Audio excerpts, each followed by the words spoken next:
What's up mga papi? For today's video, maglilinis tayo ng ating paludarium kasi nanggigitata na siya. Ito yung dati kong fish tank. Wala na siyang isda ngayon. Mga snails na lang yung nakalagay sa kanya. Tsaka we have the plants and yung grass natin na nakasubmerged sa water. So as you can see, hindi ko alam kung kita sa camera pero sobrang dami na ng watermarks. So maglilinis tayo.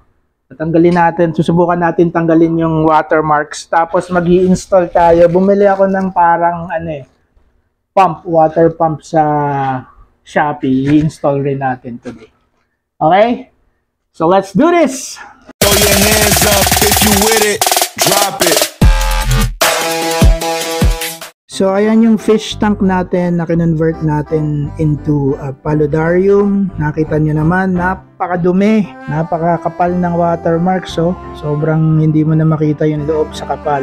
And this is the left side na mas madumi pa kaysa dun sa front side. Mga 2 years ko na yatang hindi to nalilinis. Ayan yung right side ng tank, sobrang daming watermarks. And then ayan yung ilaw, nakita nyo naman, puro watermarks. Ewan ko, chlorine yata yan na nanigas. Yan, no? Ang dumi, di ba? So hindi ko alam kung kaya ko pang linisin to, pero itatry natin today. So ayan yung mga halaman natin. Yan, maliit na halaman yan. Nakuha ko lang sa labas yan, sa tabi ng kalye. Tapos meron tayong potos. Tapos meron tayong mga java moss. Ayan, no? Nanggigitata. And then meron tayong, hindi ko alam kung anong klaseng plant yun. Nabili ko lang yan sa Cartimar eh. Ayan yung sinasabi ko, nakuha ko lang sa labas. Pinulot ko lang yan sa labas, as tinanim ko dyan sa aquarium. And then ayan yung lava rock natin na punong-puno na ng algae. And meron rin tayong devil's ivy or potos na nakuha ko sa Cavite, sa bahay ng airpods ko. So nilagay ko rin yan sa aquarium. Ang daling buhayin yan, nilagay mo lang sa tubig, mabubuhay na yan. So ayan yung overall state ng paludarium natin. Sobrang kapal ng chlorine stains at saka watermarks, water stains. Hindi ko alam kung kakayanin pa nating linisin to or kakayanin pa to ng scraper or ng stain remover, but we will try. Tingnan natin, baka sakaling malinis pa natin after 2 years of neglecting this paludarium. So samahan niyo ako today, lilinisin natin. Okay, so gagamit tayo ng amazing stain remover.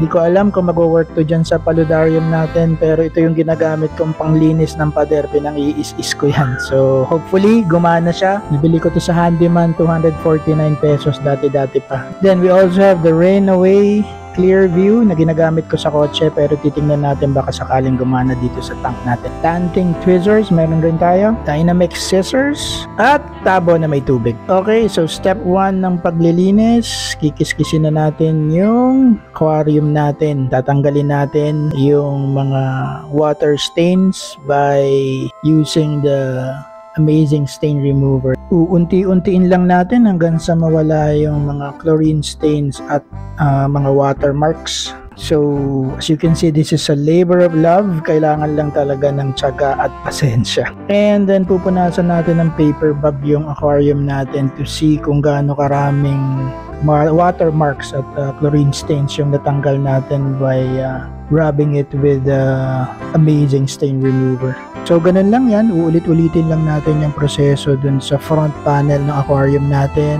Repeat that on the left side of the aquarium and also on the right side panel of the aquarium. Hindi ko na kayo ibobore, i-fast forward ko na.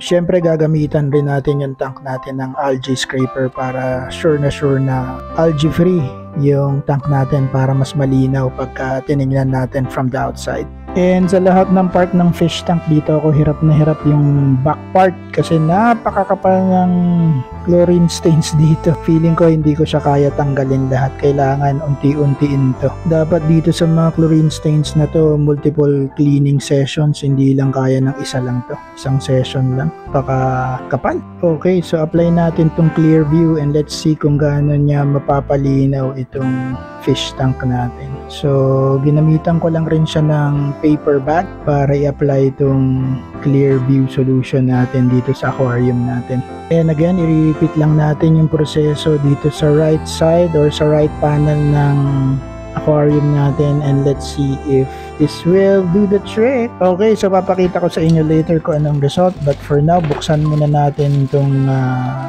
air filter water pump na binili natin sa Shopee. So ang bili ko dito sa hang type na small aquarium water filter nito is 170 sa Shopee. Binili ko to para masuplayan ng tubig yung ibang parts ng driftwood natin, kasi feeling ko tuyong-tuyo yung ibang parts, kaya naisipan kong bumili nito. Honestly, hindi ko alam kung mag-work to. Baka mag-reposition tayo ng mga elements natin or ng scape natin dito sa aquarium natin, pero let's give it a try. So buksan na natin, tingnan natin kung anong laman nitong aquarium filter na to. So standard hang type itong filter na to. So ito yung tipong sinasabit mo lang dun sa back part ng aquarium mo, and then meron tong hose na sisip-sip ng tubig pataas, and then there's a filter element sa loob, and then meron rin siyang tube para kung saan lumalabas yung hinihigop na tubig ng hose. So ayan yung itsura natin ng air filter na to. Maganda naman siya for something na 170. Pwede na. And then tingnan natin kung ano pa yung mga ibang components na kasama nito. So let's see kung ano mga tubes ang kasama nito. So most definitely dapat meron tong tube na gagamitin natin pansip-sip ng tubig from the aquarium, and then meron rin siyang tube na gagamitin natin para ilabas yung tubig na nasip-sip from the aquarium. Tama. Ayan nga yung mga tubes na kukumpleto sa air filter natin. So hindi na natin papatagalin. I-assemble na natin yung air filter natin. And let's see kung gumagana tong air filter na to bago natin ikabit sa aquarium. So gumagana naman siya. Nagba-vibrate. Sobrang tahimik, which is I like it. Gusto ko tahimik na motor lang. So, assemble na natin yung tubes and kabit na natin to sa aquarium. And let's test it. Ayan ang sinasabi ko, hindi ko makarga yung tubig kasi maikli yung hose ng filter. So, okay, kailangan natin mag-rescape. I'll be back later. Malaki-laking trabaho to. And I'm back, balakubak. Ayan na nga ang sinasabi ko. So nag-rescape tayo, ni-rearrange natin yung driftwood natin, nagputol tayo ng mga dahon ng potos, and then in-arrange natin or ni-rearrange natin yung rock na kinalalagyan ng halaman na nakuha natin sa kalsada. So ayan ang lumabas. And if you can see, medyo nabawasan yung mga chlorine stains and watermarks ng aquarium natin, but not 100%. So mukhang kailangan natin ulitin yung linis next week para lalong numipis yung mga watermarks. So ayan ang ating paludarium. Bala kong dagdagan pa ng mga halaman yan, and ganyan natin sinetup yung bago nating air filter. Hindi na natin hinang dun sa likod ng aquarium kasi maikli nga yung hose or yung tube para sumipsip ng tubig, kaya hinangin na lang natin siya or kinalso na lang natin siya dun sa isang lava rock natin. So ang projection ko rito, kakapal yung dahon ng potos and ma-hide yung air filter natin. So hopefully ganun na mangyari para gumaganda-ganda naman tong paludarium natin. And then magdadagdag tayo ng halaman. Iba-vlog ko rin ulit yun pag nagdagdag tayo ng halaman. So that's it for our vlog for today. Thank you for watching. Till the next Budol. Be safe everyone. Peace.